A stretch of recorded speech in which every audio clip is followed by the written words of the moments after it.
Meus amados irmãos, nós vamos abrir a Bíblia no Evangelho segundo escreveu Mateus, no seu capítulo de número 6, em continuidade ao Sermão do Monte. A gente está seguindo cronologicamente essa exposição feita pelo Senhor Jesus lá no monte, por isso chamado o Sermão do Monte. Amados irmãos, de ler a Bíblia, Mateus capítulo 6, do verso 9 até o verso de número 13. Vamos ler a uma só voz, porque essa é a oração que o Senhor Jesus ensinou, a oração dominical. Vamos então ler todos juntos, a uma só voz?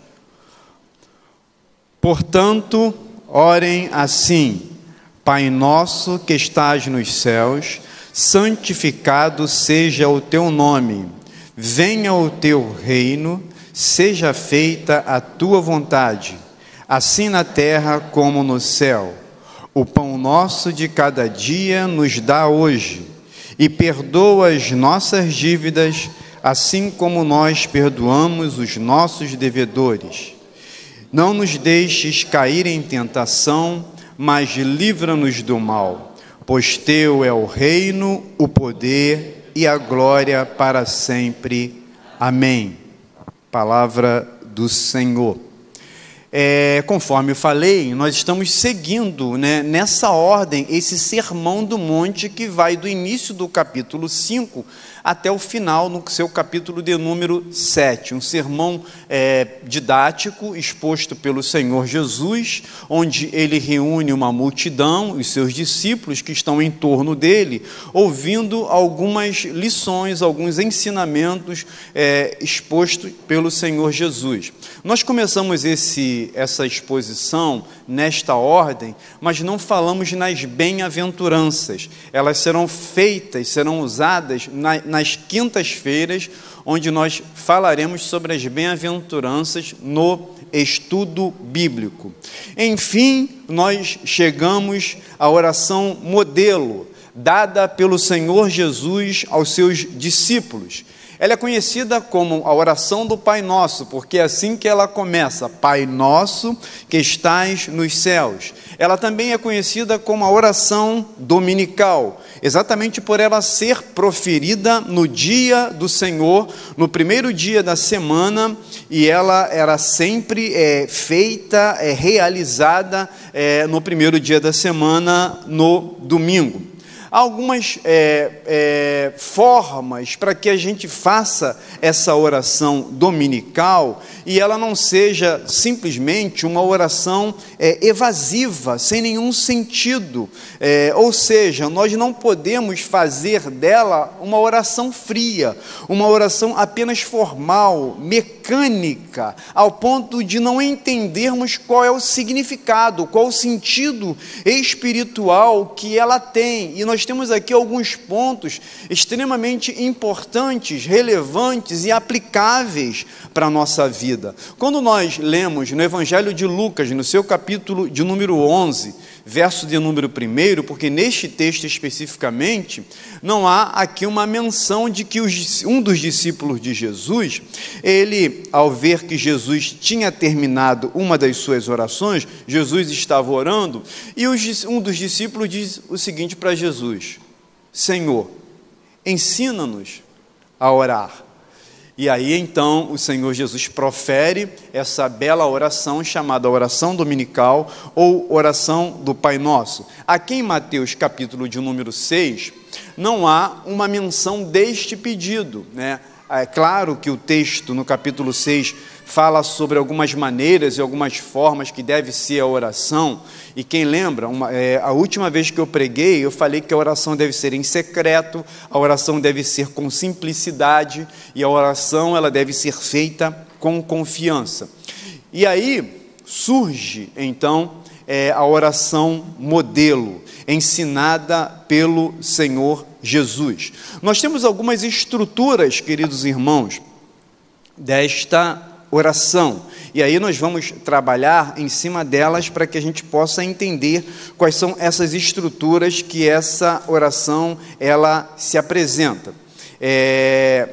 A oração dominical, ela é uma oração que é um meio de graça. O que é um meio de graça? O meio de graça, nós falamos até na última mensagem, que é a maneira, a forma como o Redentor, ele se comunica com o seu povo. Perguntar para a classe de catecúmenos, eles vão saber responder, né? E eu acredito que toda a igreja também. Os meios de graça são a palavra de Deus, a oração e a comunhão dos santos, os sacramentos também. Então, a oração, ela é um meio de graça. Os sacramentos, quais são os sacramentos? A ceia do Senhor e o batismo. A ceia do Senhor, ela exatamente apresenta para nós, na sua simbologia, aquilo que Jesus realizou por nós na cruz do Calvário. Não há mais necessidade, é isso que a gente vai celebrar no próximo final de semana, não há mais necessidade de haver aquele rito que marcou a Páscoa judaica, que era a prática de sacrifícios de animais para expiação de pecados, porque Jesus, ele é o cordeiro, ele é a ovelha perfeita, que foi oferecida de uma vez por todas, de maneira que agora o povo de Deus, o Israel de Deus, ele não é mais dependente, escravo do pecado, mas ele está livre do pecado, está liberto com aquilo que Jesus, ele realizou na cruz do Calvário. O batismo na verdade, um ato que marca aquilo que Jesus realizou na cruz. Ele nos libertou da escravidão do pecado, e o batismo, ele é o rito de iniciação na igreja, onde a gente experimenta deste grande favor, e neste grande benefício, ele é contemplado, ele é recebido. A participação desta aliança, ela não se limita apenas com os adultos. Nós já entendemos isso a respeito de batismo infantil, ou seja, juntamente com os adultos, os nossos filhos, eles também fazem parte desta aliança, fazem parte deste grande sacramento que é o batismo. A comunhão dos santos também, alguns teólogos reformados vão também incluí-lo como um meio de graça. Por exemplo, o ato que nós estamos vivenciando nesse momento, onde nós estamos aqui em comunhão e experimentamos aqui algo extremamente especial, que além de adorarmos ao Senhor, cultuarmos em sua casa, em sua presença, nós podemos nos assentar, nós podemos nos levantar, nós podemos cantar, nós podemos orar, nós podemos ouvir a palavra do Senhor, nós podemos desfrutar, enfim, até depois do culto, de momentos extremamente prazerosos, que é a comunhão dos santos. Então, estes são os meios de graça, e a oração, ela é um dos meios de graça, queridos irmãos, mas é importante a gente entender, e até vou falar aqui aquilo que o catecismo fala para a gente a respeito de oração. No catecismo, ele vai dizer que a oração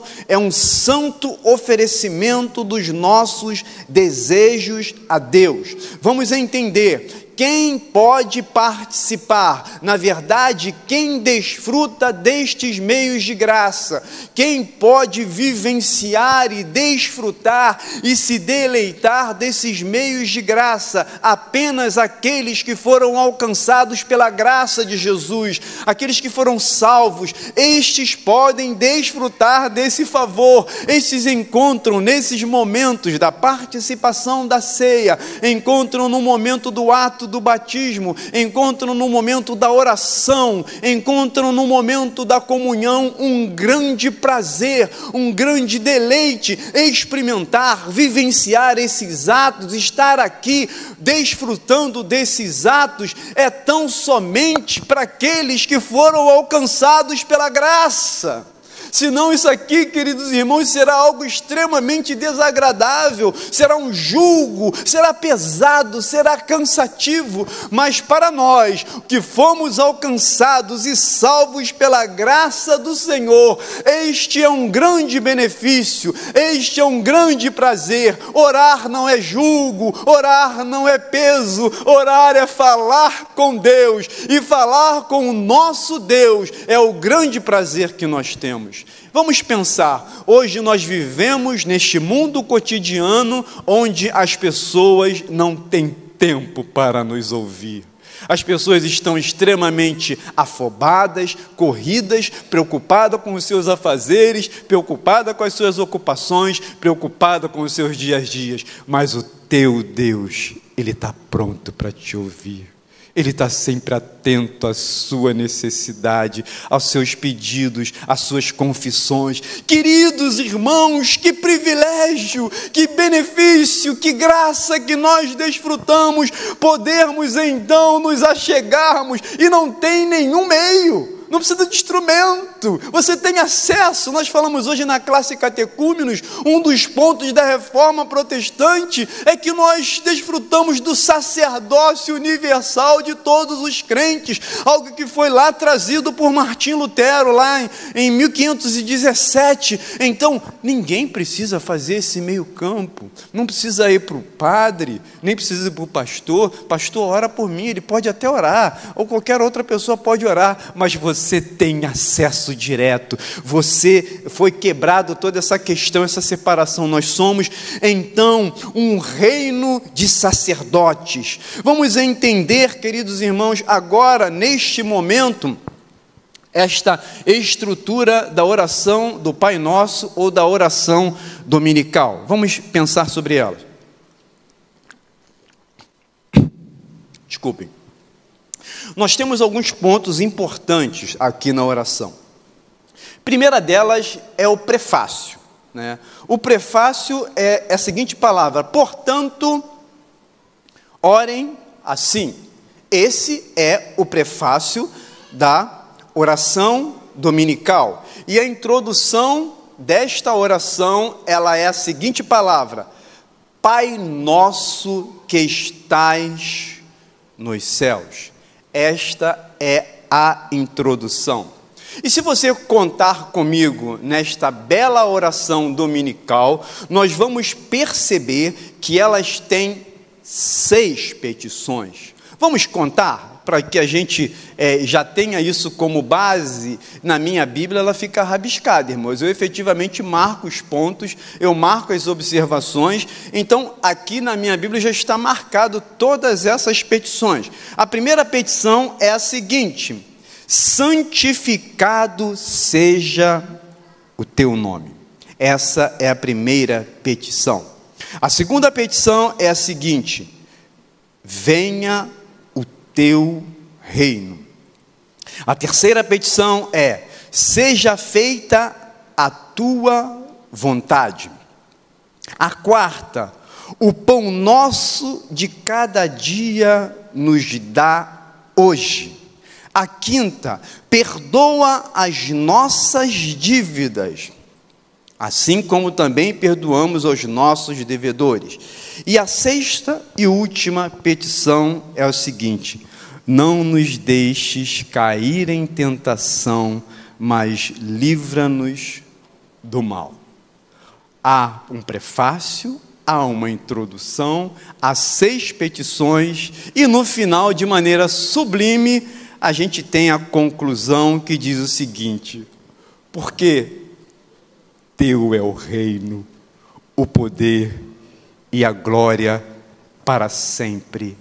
Amém. E esta então é a conclusão da oração dominical.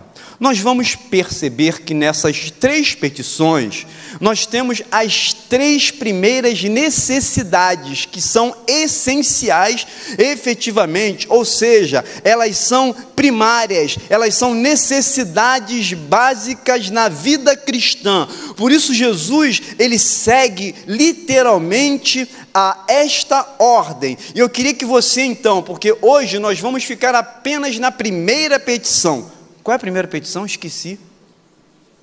Santificado seja o teu nome. Vamos ficar apenas nessa, para essa noite.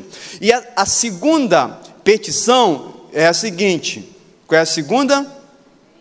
Venha o teu reino. E a terceira: e faça a tua vontade. Queridos irmãos, percebam que as 3 primeiras petições, elas estão voltadas em alguns exercícios que são extremamente importantes na nossa vida. Ou seja, o que é importante nessas 3 primeiras petições aqui que nós debruçamos sobre elas? A ênfase aqui é a glória de Deus. Santificado seja o teu nome, venha o teu reino, faça a tua vontade. Então, meus amados irmãos, vocês percebem que nessas 3 primeiras petições, as coisas ou as necessidades básicas nessas 3 petições expressam aquilo que eu queria propor para essa noite: glória de Deus. É isso que trabalha essas 3 primeiras petições. Ou seja, o porquê Jesus propositalmente coloca essas 3 petições nessa ordem, para que nos faça entendermos que a glória de Deus, ela vem em primeiro lugar. Santificado seja o teu nome, venha o teu reino, faça a tua vontade. Perceba que essas 3 petições são adorações, são momentos de glorificação ao Senhor, e depois no segundo momento, na segunda parte, e nas 3 últimas petições, elas estão voltadas por necessidades nossas. Vamos então perceber, vamos compartilhar então, queridos irmãos, vamos chegar então nas 3 últimas, para que a gente entenda que eu acho que são pontos relevantes para nós avaliarmos aqui. Qual é a 4ª e a 5ª e a 6ª? Diz o seguinte: o pão nosso de cada dia nos dá hoje, perdoa as nossas dívidas. Verso 13, e não nos... Qual é aquilo que te chama a atenção?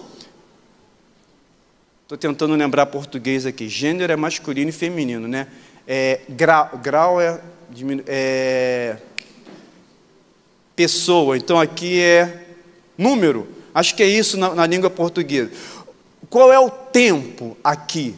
Qual é o tempo que está voltado aqui nessas 3 petições? Primeira pessoa do plural. Eu não sei se é gênero, número e grau. Acho que é isso mesmo, é número na língua portuguesa.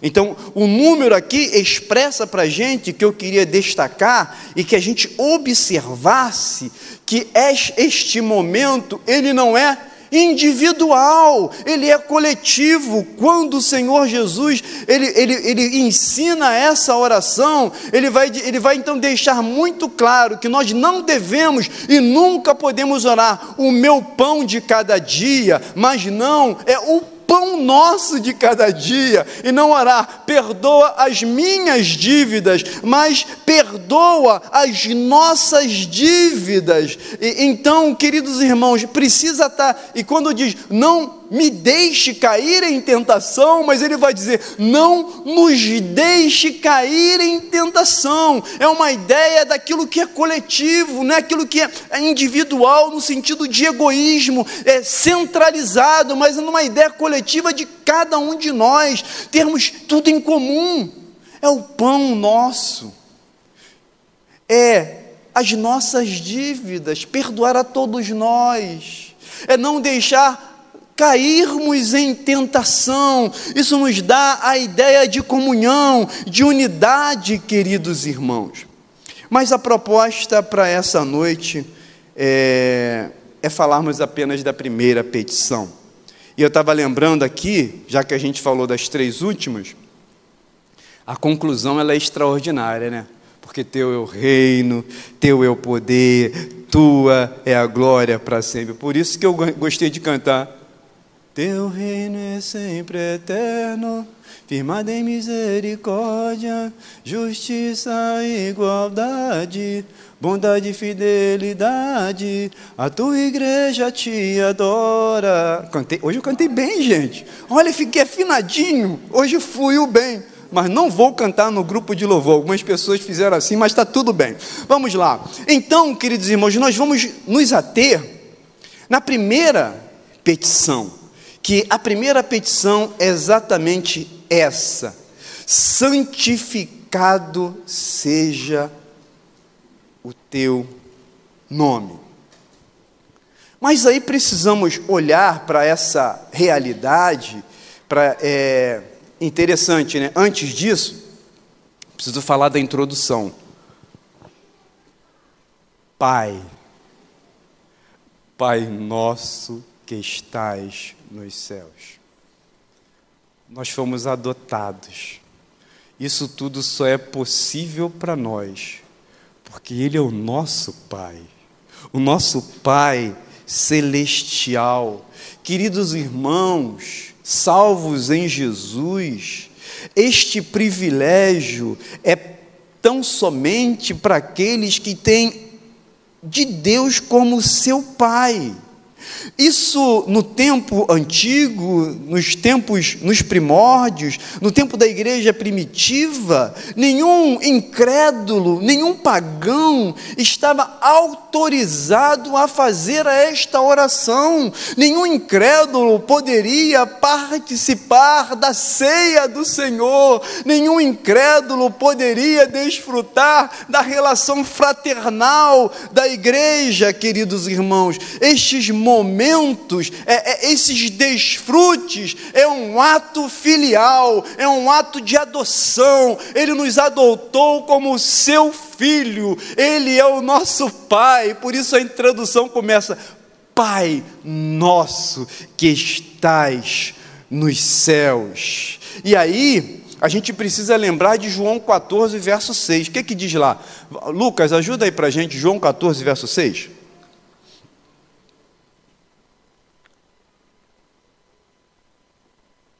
Evangelho de João, capítulo 14, verso 6. Olha o que Jesus diz: eu sou o caminho, a verdade e a vida. Ninguém vem ao Pai se não for por mim. Nós só podemos orar, nós só podemos chamá-lo de Pai pelo benefício de Cristo, pela obra redentora de Cristo na cruz do Calvário.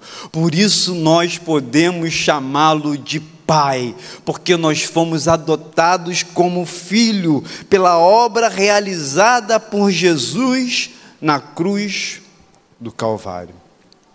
A oração dominical, ela é um santo modelo,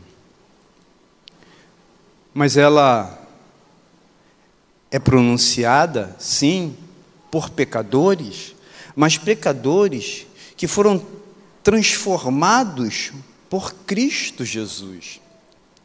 Participamos do sacramento da ceia do Senhor e somos pecadores, mas pecadores transformados, salvos por Cristo Jesus.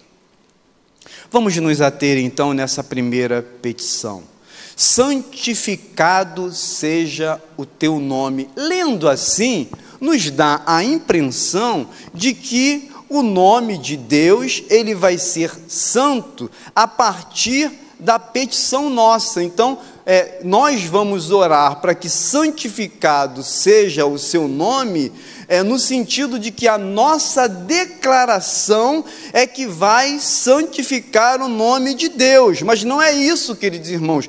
Deus, Ele é santo na sua essência. Isso já é um atributo de Deus. Ele é santo. O profeta Isaías, naquela grande visão de seres angelicais reunidos ali em adoração ao Senhor, eles declaram: santo, santo, santo é o Senhor dos exércitos, toda a terra está cheia da sua glória. Então nós precisamos entender, queridos irmãos, nessa primeira petição, que o Senhor Jesus não está pedindo que nós oremos para que o nome de Deus seja santo, ou seja mais santo. Não é isso, queridos irmãos. O ensinamento aqui é que nós precisamos viver em santidade, nós precisamos declarar a nossa vida, ela deve expressar essa santidade de Deus. Nós devemos, como igreja, como povo de Deus, através do nosso culto, através da nossa vida,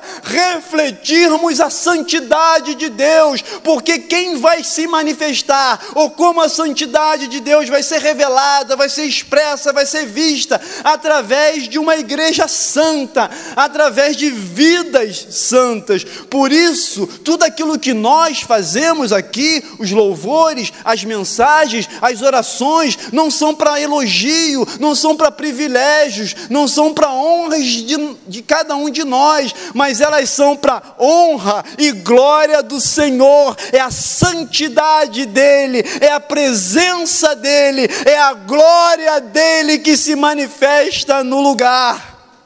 A sua vida, ela tem que expressar também a santidade de Deus, a glória de Deus. E aí, queridos irmãos, que coisa maravilhosa, um Deus transcendente, como diz o próprio profeta Isaías, que Ele é um Deus que habita num alto e sublime trono, mas Ele é um Deus imanente, um Deus que se aproxima de pecadores, e Ele revela a sua pureza, revela a sua fidelidade, revela a sua honra, e revela a sua glória para nós, e nós precisamos refleti-la. Olha o que diz o Salmo 67, vamos ler todo ele? Salmo 67, coloca aí, Lucas, por favor. Vamos ler juntos o Salmo 67? Olha que coisa linda. Vamos ler? Vamos lá. Seja Deus gracioso para conosco e nos abençoe, e faça resplandecer sobre nós o seu rosto, para que se conheça na terra o teu caminho, e em todas as nações a tua salvação. Louvem-te os povos, ó Deus, louvem-te os povos todos. Alegre-se e exultem as nações, pois julga os povos com justiça e as guias na terra as nações. Louvem-te os povos, ó Deus, louvem-te os povos todos. A terra deu o seu fruto, e Deus, o nosso Deus, nos abençoa. Que Deus nos abençoe, e todos os confins da terra o temerão. Vocês percebem, queridos irmãos, que o Salmo de número 67, ele expressa exatamente isso, nessa oração desse Salmo que diz: Senhor, faça resplandecer o teu rosto sobre nós, para que o teu nome seja glorificado. Queridos irmãos, que responsabilidade, que compromisso que nós temos, devemos expressar, manifestar através da nossa vida, que o rosto, que a glória do Senhor, que o resplendor da sua glória ilumine em nós, e eles possam ver em nós a glória de Deus. Assim foi com Moisés, não é isso? A glória de Deus foi tamanha que ele teve que botar o véu, tamanha era a glória de Deus. O que eu quero dizer para você, que mesmo você sendo um pecador, sendo uma pessoa errante, sendo vacilante, Deus, Ele quer manifestar a glória dEle na sua vida, e através da sua vida, Ele quer santificar a sua vida, para que você expresse através da sua vida a santidade de Deus. Para quê, queridos irmãos? Como diz o verso de número 2, para que se conheça na terra a tua salvação. Sabe quem vai anunciar na terra a salvação, a proclamação do Evangelho? É a igreja do Senhor. Às vezes, a nossa mente é tão repleta, é tão limitada por coisas que nos atraem, nos apetece, nos seduz os nossos pensamentos, o nosso coração, e nos leva algumas coisas erradas, queridos irmãos, e deve ser a nossa oração, a nossa busca de que Deus Ele aplique em nós a sua santidade, a sua glória, apesar de nós. E às vezes, nós estamos orando erradamente, pedimos apenas por saúde, por dinheiro, por sucesso, por vitória, mas nós não pedimos, muitas vezes, que o nome de Deus seja tratado de maneira santa. Nós não pedimos por isso. Nós ficamos entristecidos quando as coisas nos afetam, mas nós não entristecemos quando o nome de Deus está sendo mal usado, escandalizado. Isso muitas vezes não nos dói. Deveria, queridos irmãos, nos doer.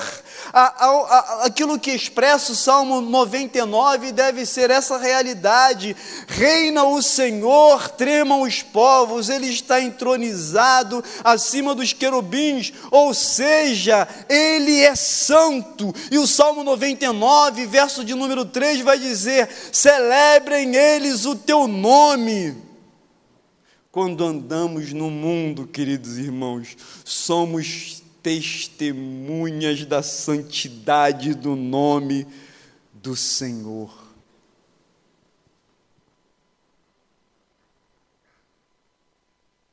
Não deixe de considerar o nome do Senhor como santo. Não deixe de glorificar o nome do Senhor. A glória do Senhor, a manifestação da glória do Senhor deve ser a marca da igreja. Qualquer coisa que aconteça na igreja, que não seja para a glória de Deus, o culto perdeu o sentido. Tudo é para a glória dele. Tudo, toda a honra e toda a glória pertence a Ele. E aí, queridos irmãos, nós precisamos entender que a glória do Senhor, ela deve ser expressa na nossa vida, e para que isso seja realidade, nós precisamos termos comunhão com Cristo.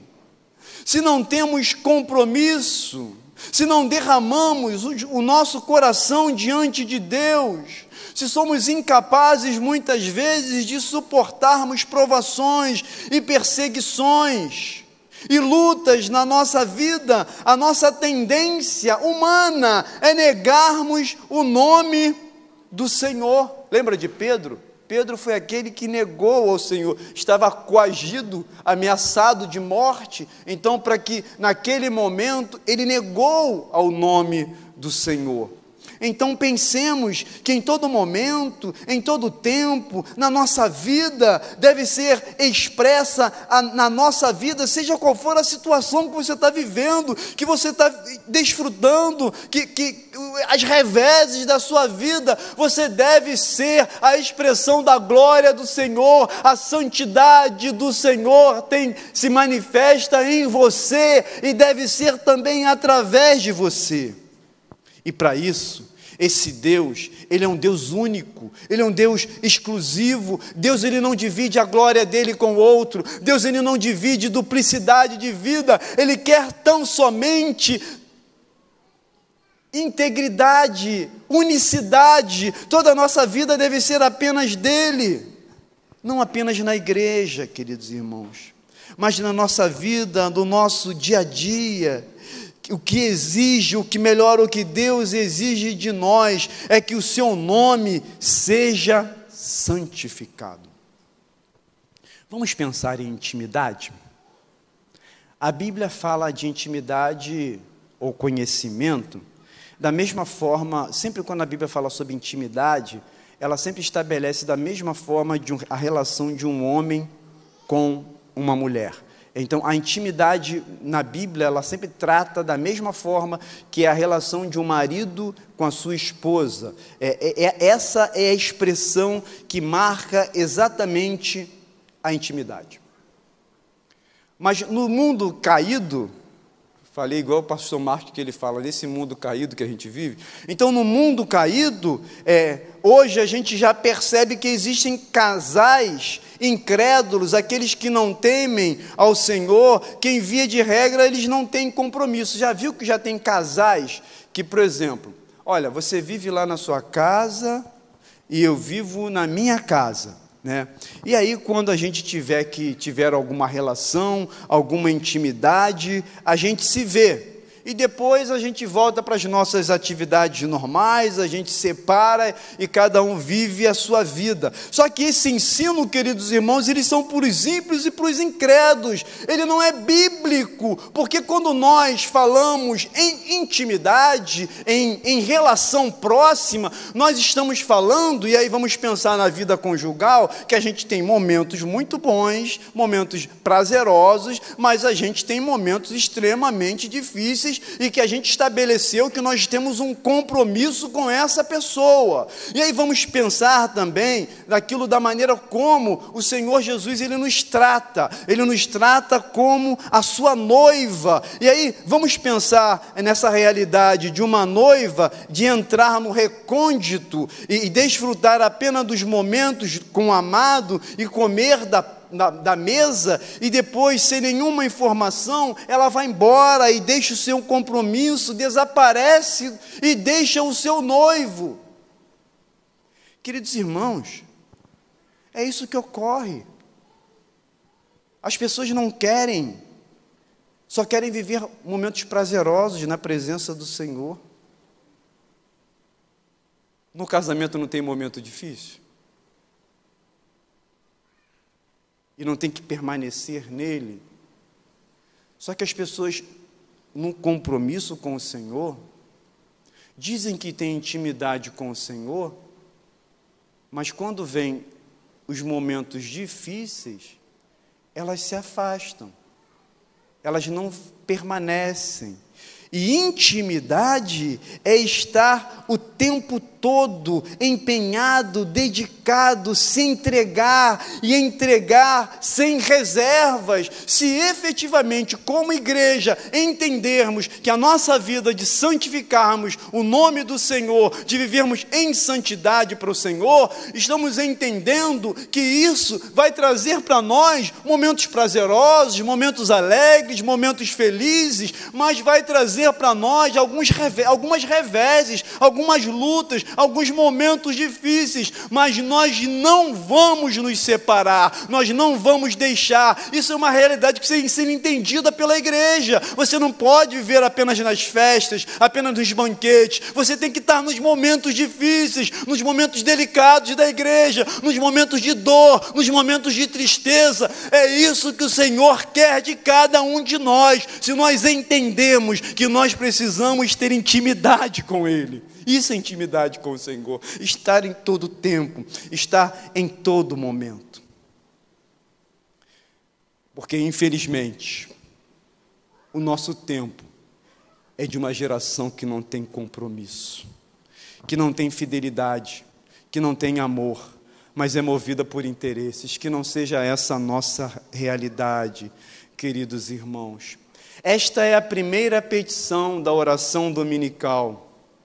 Ela mostra, ou ela traz para nós a glória de Deus, que nós somos pessoas, que somos um povo santo, que deve viver uma vida santa, e somos um povo santo através do benefício. Claro que somos pobres e miseráveis pecadores, mas Cristo conquistou na cruz do Calvário e compartilhou conosco e nos beneficiou de sermos também participantes, de expressarmos a sua glória. Santificado seja o teu nome. Deve ser essa a nossa oração. Que o nome do Senhor seja tratado de maneira santa e gloriosa, porque Ele nos chamou por uma santa vocação. E a palavra de Deus nos diz que Ele nos santificou para proclamarmos as verdades daquele que nos chamou das trevas para a sua maravilhosa luz. Primeira petição: santificado seja o teu nome. Que o seu nome seja santificado na minha vida, Senhor. Que o seu nome seja santificado na nossa vida. Que a glória de Deus seja manifestada para que as pessoas conheçam quem é o Senhor. Vamos cantar essa canção mais uma vez? Seu nome é sempre eterno. Eu não vou cantar não, tá, irmãos? Eu até cantei bem, mas não vou cantar. Mas a gente pode louvar ao Senhor com essa canção. E que essa primeira petição, ela seja a marca da tua vida. Ela seja a marca da minha vida. Senhor, através da minha vida, seja santificado o teu nome.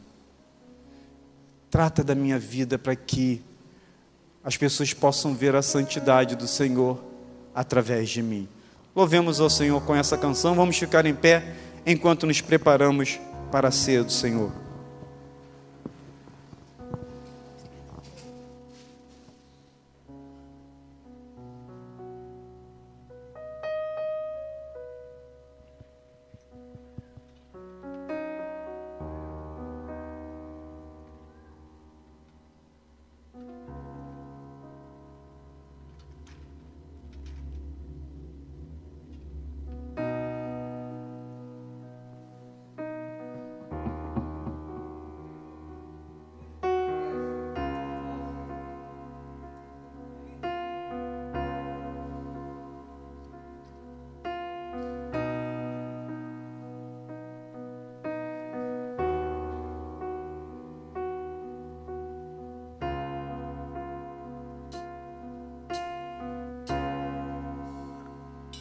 Os reinos se abalam,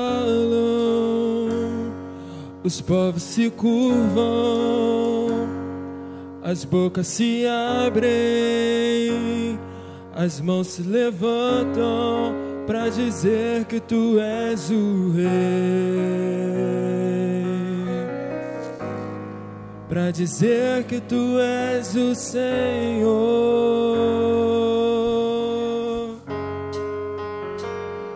Os reinos se abalam, os povos se curvam, as bocas se abrem, as mãos se levantam para dizer que tu és o Rei,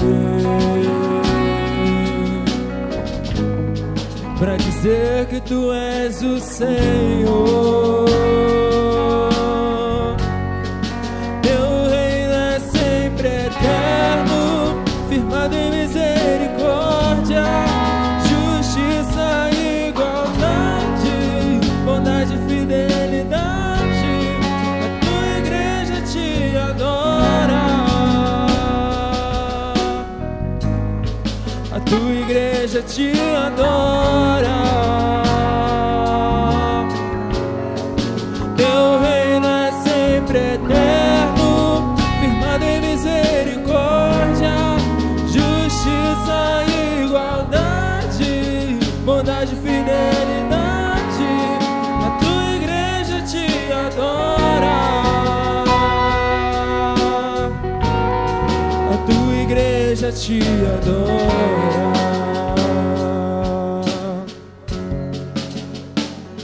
Os reinos se abalam, os povos se curvam, as bocas se abrem, as mãos se levantam para dizer que tu és o Rei, para dizer que tu és o Senhor. Os reinos se abalam, os povos se curvam, as bocas se abrem, as mãos se levantam para dizer que tu és o Rei, para dizer que tu és o Senhor, para dizer que tu és o Rei, para dizer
de fidelidade, a tua igreja te adora.